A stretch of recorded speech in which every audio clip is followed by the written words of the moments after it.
ඔන්න එකෝමත්තික කාලෙක එක්තරා ගමක අජිත් සජිත් නමින් අයියයි මල්ලී ජීවත් වුණා. ඒ දෙන්නම විවාහකයි. දෙන්නම හිටියේ එකම ගෙයක. ඒ දෙන්නගෙම ජීවනෝපාය වුණේ එළවලු විකුණන එක. මේ ඉන්නේ අජිත් සහ එයාගේ බිරිඳ යමුනා. මේ දෙන්නගෙම හිත් හරිම හොඳයි. අජිත් තමන්ගේ මල්ලිට හරිම ආදරෙයි. මේ ඉන්නේ සජිත් හා එයාගේ බිරිඳ රම්‍යා. මේ දෙන්න ගොඩාක් තණ්හාවෙන් පිරුණු අය. සජිත් හිතන්නේ මෙහෙම. කොහොම හරි අයියට වඩා මුදල් හම්බ කරන්න ඕන. ඒ ගමේ ලොකු පොහොසතෙක් ජීවත් වුණා. එයාගේ ඉඩමේ තමා එළවලු වගා කරන්නේ. මේ අයියයි මල්ලි දෙන්නම එළවලු මිලට ගන්නේ මේ මුදලාලිගෙනුයි. දවසක් අජිත් මුදලාලිගේ ගෙදරට ගිහින් මහත්තයා මම මහත්තයාට මුදල් දෙන්නම්. මහත්තයා මට ටිකක් එළවලු දෙන්න ඕන. අජිත් එහෙම කිව්වම මුදලාලි මෙහෙම කිව්වා. හරි අජිත්, ඔයාට ඕන තරම් එළවලු අරගන්න. ඊළඟ දවසේ සජිත් ඇවිත් මුදලාලිගෙන් මුදලාලි මට එළවලු ටිකක් දෙන්න. ඒකට අවශ්‍ය මුදල මං අනිවාර්යෙන්ම දෙනවා. හරි, මං ඔයාට අවශ්‍ය එළවලු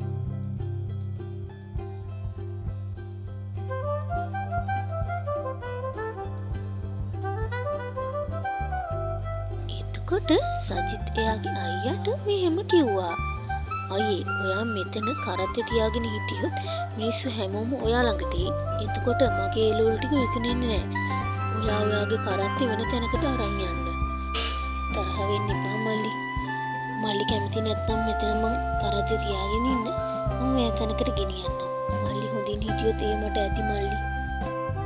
එහෙම කියලා වෙනත් තැනකට එයාගේ කරත්තේ අරගෙන ගියා. එන්න නෝනා, එන්න මහත්තයා. නැවුම් එළවලු, වසවිස නැති එළවලු. ඔයාලත් ඔයාලගේ ගෙදර අරන් යන්න. එළවලු මල්ලක්ම රුපියල් 150යි. එන්න හැමෝම එන්න. එහෙම කිය එළවලු විකුණනකොටම එතනට ගෑනු කෙනෙක් ආවා. අයියේ, මේ එළවලු අලුත් ඒවාද? ඔව් නෝනා, අලුත්ම අලුත්. මල්ලක් කීයද අයියේ? මල්ලක් රුපියල් 150යි නෝනා. එහෙනම් මට මල්ලක්ම දෙන්නකෝ. මෙන්න සල්ලි. හරි නෝනා, නෝනා හැමදාම මගෙන්ම එළවලු ගන්න එන්න. බැලුව බැලමට නම් හොඳ එළවලු වගේ. ඔයාගේ එළවලු හොඳයි නම් ඔයාගෙන්ම ගන්නම්. ගිහින් එන්නම්. හොඳයි නෝනා. ඒ ගෑනු කෙනා එතනින් ගියා. ඒ වගේම සජිත් එන්න නෝනා, එන්න මහත්තයා. ලාභයි. හොඳ එළවලු අඩුම මිලට ගන්න. එන්න නෝනා, එන්න මහත්තයා. එයා එහෙම කෑගහමින් ඉන්නකොට මෙතනට මිනිස්සෙක් ආවා.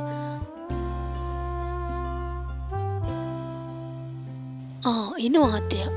මේ එළවලු ගණන් කොහොමද මහත්තයා? අනිත් තැන්වල නම් රුපියල් 150යි මහත්තයා. එතන ගහ යට 150යි. ඔයාලා එතනට යන්න එපා. මං ගාවට එන්න. හරි දෙන්නකෝ. ඊට පස්සේ ඒ මිනිස්සයා එළවලු ටික අරගෙන එතනින් පිටත් වුණා. සජිත් එයාගේ කඩේට එන හැමෝටම අජිත්ගේ කඩේ රුපියල් 150යි. ඒ එළවලු හොඳ නෑ, මගේ එළවලු හොඳයි, මගේ එළවලු ලාභයි කියලා එයාගේ ව්‍යාපාරය දියුණු කරගෙන අජිත්ගේ ව්‍යාපාරය විනාශ කරන්න සැලසුම් කළා. අජිත්ගේ කඩේ එළවලු ලාභ නිසා හැමෝම සජිත්ගේ කඩේටම ආවා. අජිත්ට එච්චර ආදායමක් නම් ලැබුණේ නෑ. ඉතින් දවසක් සජිත් එයාගේ බිරිඳට මෙහෙම කිව්වා. මම දැන් බොහෝදුරට අපේ අයියාගේ ව්‍යාපාරය විනාශ කරලා තියෙන්නේ. ඒත් මට ඕන අයියව බින්දුවටම ඇදලා දාන්න. ඒකට මං ගාව හොඳ අදහසක් තියෙනවා. ඒ මොකක්ද? අද මුදලාලි ළඟට ගිහින් ඔක්කොම එළවලු ටික අරගෙන එන්න. අන්න හරි. ඔයාගේ අදහසට මාත් එකඟයි. ඔයාගේ අයියව වටන්න බින්දුවටම දාන්න මරු අදහස. ඒත් මුදලාලි ඔක්කොම එළවලු මටම දෙයිද දන්නේ නැහැ. ඔයා ගාව තියෙන ඔක්කොම සල්ලි ටික දීලා එළවලු ගත්තොත් මුදලාලි නොදී ඉන්න එකක් නෑ. එළවලු ඔක්කොම ටික අරගෙන අයියා සතියක් කඩේ වහන්න තිබ්බොත් අයියා හිඟන්නෙක්ම වෙයි. එහෙම කියලා සජිත් මුදලාලිගේ ගෙදර ගියා. මුදලාලි, මට මුදලාලි ගාව තියෙන ඔක්කොම එළවලු අද මිලට ගන්න ඕන. එහෙම කොහොමද? අනිත් වෙලෙන්දුන්ට මං එළවලු දෙන්න ඕන. නෑ මුදලාලි, මම මුදලාලිගෙන් ඔක්කොම එළවලු දැම්ම ඔක්කොම සල්ලි දීලා ගන්නම්. ටික දෙන්නම්කෝ. ඉතින් සජිත් මුදලාලිගෙන් ඔක්කොම එළවලු ටික අරගෙන ආවා. දැන් නම් අයියට ඔලුව උස්සන්න බැරි වෙයි. ඉතින් ඊළඟ දවසේ සජිත් එළවලු විකුණුවා රුපියල් 200 ගාණක්. අජිත් එදා එළවලු නැති නිසා එයා ගෙදර හිටියා. එතකොට එයාගේ බිරිඳ යමුනා මෙහෙම ඇහුවා. මොකද මහත්තයාද ගෙදර එළවලු විකුණන්නේ යන්නේ නැද්ද? මගේ මල්ලි ඔක්කොම එළවලු ටික අරගෙන ඒ නිසා මට අද එළවලු නැහැ. කමක් නැහැ. මල්ලි හොඳින් හිටියොත් මට ඒ ඇති. දවස් දෙකක් විතර යනකොට එළවලු ටික ඔක්කොම නරක් වුණා. අයියෝ මං කළ මෝඩ වැඩක්. අයියට පාඩු වෙන්න කියලා මම මටම පාඩු කරගත්තා. සතියකට හරියන්නේ එළවලු ගන්න ගිහින් දැන් ඒවා ඔක්කොම නරක් වෙලා. මං කොච්චර මෝඩෙක්ද? එහෙම කියලා අජිත් ඇඬුවා. එතකොට රම්‍යා මේ අහන්නකෝ ඔයා අඬන්න එපා. මොනා වුණත් ඔයාගේ අයියට පාඩුයිනේ. මෝඩියේ තේරෙන්නේ නැද්ද? අයියා කඩේ වැහුවේ දවස් 2යි. එයාට පාඩුව එච්චරයි. ඒත් මට මම මෙච්චර කාලයක් හම්බ කරපු සල්ලි ඔක්කොම විනාශ වුණා. ඔයා හින්දායි මම මේ වගේ මෝඩ වැඩක් කළේ.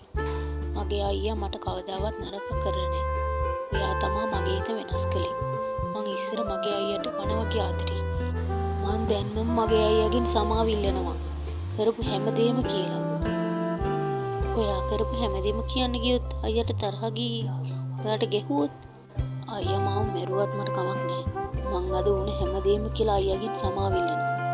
එහෙම කියලා සජිත් එයාගේ අයියා ළඟට ගියා.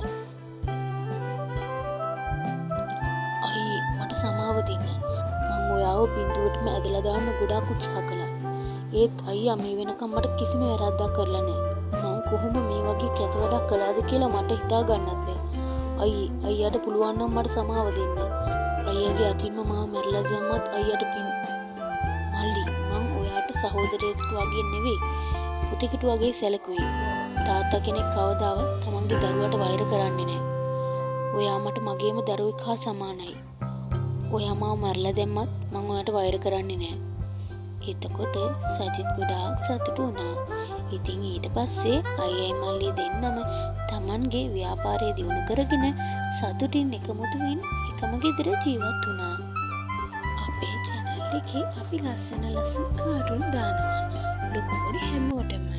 ඔයාලා අපේ channel එකට කැමති නම් අපේ channel එකේ දාන කාටුන් වලට කැමති නම් අපිට like එකක් දාන්න.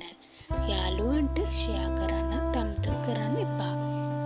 ඒ වගේම අලුත් කාටුන් එකක් දාපු ගමන් බලන්න channel එක subscribe කරලා තියාගන්න. අදට ඔබෙන් සමුගන්නවා මීට කාටුන් ස්ටුඩියෝ.